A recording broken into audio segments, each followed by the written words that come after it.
so my report is all about recovering the past. The relevant Filipino past is not merely the prehistoric period. Rizal naturally undertook to illuminate.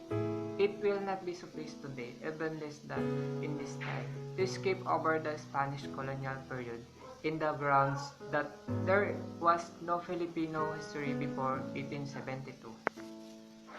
Teodoro Agoncillo declared that there is no Filipino history before 1872. Narrative start with the Gomborza, the time of Bonifacio and the Filipino Revolution, and end with the American-Philippine War. Such allegation, which mean seriously betray more lack of method than in absence of our history. But Agoncillo justified the gap in our knowledge about the Philippines in 7th to 18th century. He said that this is no Philippine history, but the history of Spain in the Philippines. Even with the meager resource of this disposal in the 19th century, Rizal had showed the Spanish chronicle would be meant to get beneath the Hispanocentric outlook of these resources. We assess today to an enormously wider archival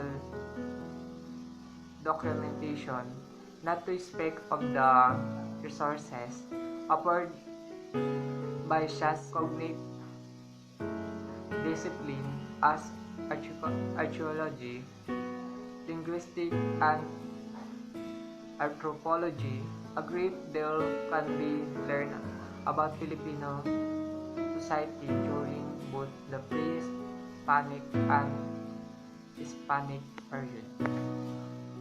William Henry Scott, 1922 to 1993, an American both naturalist, Filipino historian, a popular investigator and historian. So, author of 243 works in several fields. Crack in the parchment 13. So, parchment are writing in surface paper used by ancient and medieval time. So, manuscript. 13. Metaphor used in portraying something as black or inaccessible. Scott say documentary curtain of parchment with which at first sight conceal from modern view the activity and thought of Filipinos and reveal only the activity of the Spaniard. Both many cracks in the parchment allowed the prospective investigator to glimpse Filipino acting in their own world. Or to change the metaphor, much can be learned about Filipino life and society by reading between the lines of Spanish document.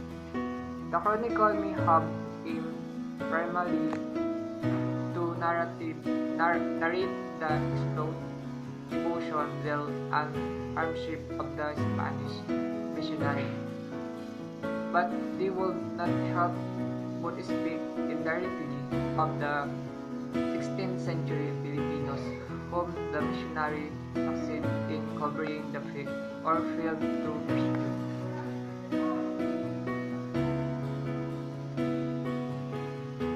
Those unintended references are often just more enlightening to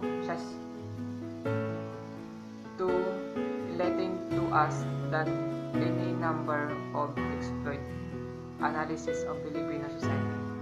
For the latter often reveal as much of the writer point of view and bias as they do of the Filipino he proceeds to describe. So, the end of my report. Thank you for your listening.